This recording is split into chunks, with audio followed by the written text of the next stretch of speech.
అందరికీ నమస్కారం. ఒకే దేశం కానీ ఎన్నెన్నో రూపాలు. ఆకాశాన్నంటే పర్వతాలు, విశాలమైన పచ్చని మైదానాలు, వేల ఏళ్ల నాటి పీఠభూములు, ఇంకా ఎడార్లు కూడా. అసలివన్నీ ఒకే చోటే ఎలా సాధ్యం?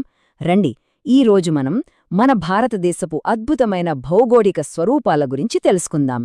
అవును, ఆలోచించండి.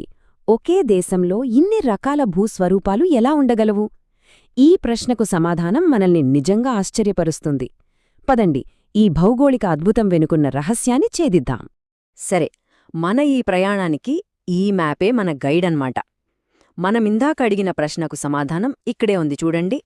ఉత్తరాన ఆకాశాన్నంటే హిమాలయాలు, వాటి కిందనే పచ్చని మైదానాలు.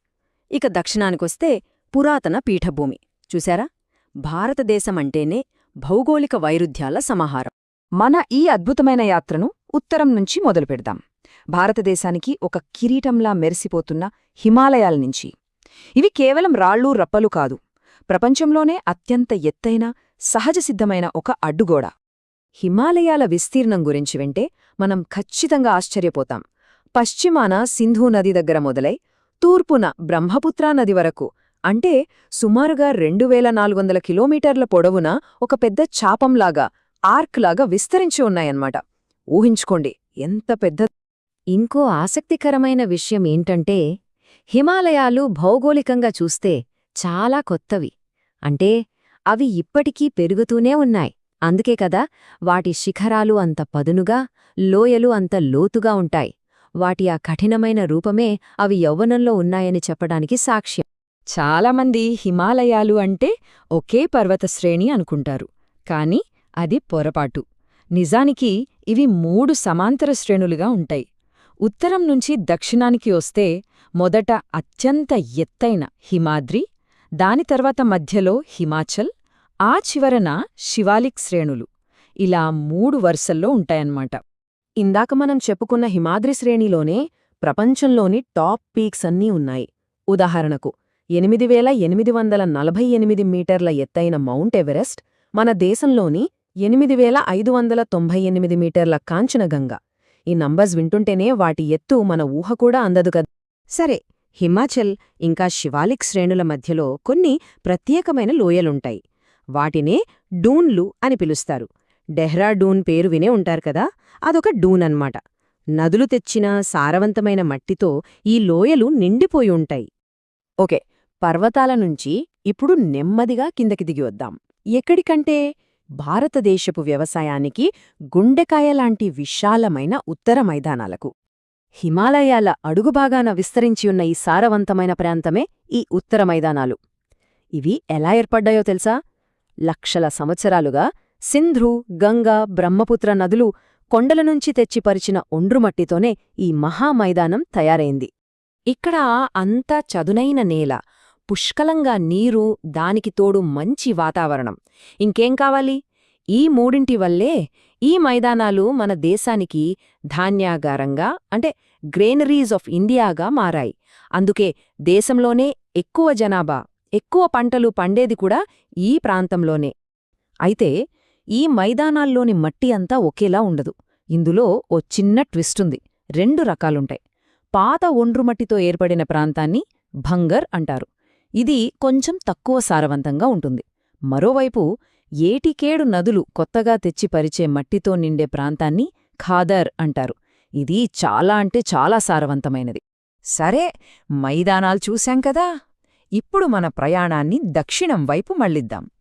భారతదేశానికే పునాదిలాంటి ద్వీపకల్ప పీఠభూమి దగ్గరికి. దీని ప్రత్యేకత ఏంటంటే, ఇది భూమి మీద ఉన్న అత్యంత పురాతనమైన ఇంకా స్థిరమైన భూభాగాల్లో ఒకటి. భారతదేశం మధ్యలో త్రిభుజాకారంలో కనిపించే ఈ పీఠభూమి కొన్ని కోట్ల సంవత్సరాల క్రితం గోండ్వానా అనే ఒక పెద్ద మహాఖండంలో భాగం. అస్సలు నమ్మలేం కదూ. అందుకే ఇక్కడ కనిపించే రాళ్ళు అంత పురాతనమైనవి, చాలా గట్టిగా స్ఫటికాల్లా ఉంటాయి. హిమాలయాల్లో శిఖరాలు పదునుగా ఉంటాయని చెప్పుకున్నాం కదా, దానికి పూర్తి భిన్నంగా ఉంటాయి ఇక్కడి కొండలు. గుండ్రంగా, లోయలు కూడా విశాలంగా ఉంటాయి. ఎందుకంటే లక్షల ఏళ్లుగా గాలికి వానకి తట్టుకుని ఈ రాళ్ళు నునుపు తేలాయనమాట. ఈ జలపాతాన్ని చూస్తే ఆ పురాతన అందమేంటో మనకర్థమవుతుంది.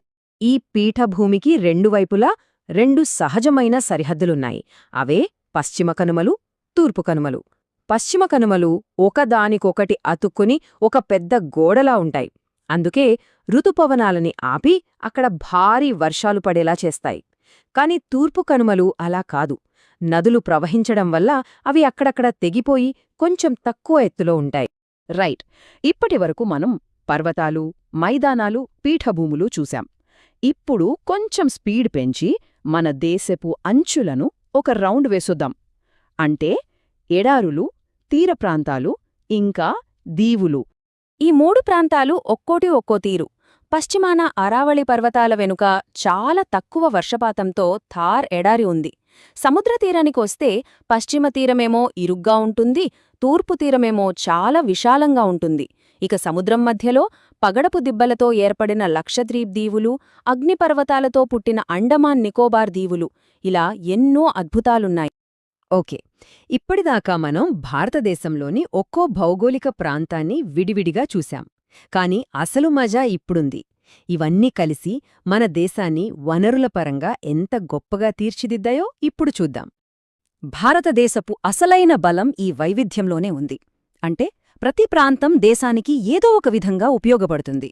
ఎలాగంటే పర్వతాలు నదులకి, అడవులకి పుట్టినిల్లు, మైదానాలు దేశ ప్రజల ఆకలి తీర్చే అన్నపూర్ణ, పీఠభూమి పరిశ్రమలకు అవసరమైన ఖనిజాల గని, ఇక తీర ప్రాంతాలు, దీవులు చేపల వేటకి, వర్తకానికి ప్రాణం పోస్తాయి. ఇక్కడ చెప్పినట్టుగా భూమి యొక్క విభిన్న భౌతిక లక్షణాలు అభివృద్ధికి అపారమైన భవిష్యత్తు అవకాశాలను కలిగి ఉన్నాయి. ఈ మాట అక్షరాలా నిజం. ఈ వైవిధ్యమే మన దేశానికి అసలైన బలం, భవిష్యత్తుకు భరోసా. సరే, మన ఈ ప్రయాణం చివరికొచ్చేసింది. కాని మన ముందు ఒక పెద్ద ప్రశ్న మిగిలిపోయింది. ఇంతటి సహజ సంపద, ఇంతటి వైవిధ్యమున్న మన దేశం తన భవిష్యత్తును ఎలా నిర్మించుకోబోతోంది? ఈ అపారమైన వనరులను ఎలా సద్వినియోగం చేసుకోబోతోంది? దీని గురించి ఆలోచించాల్సిన అవసరం మనందరికీ ఉంది.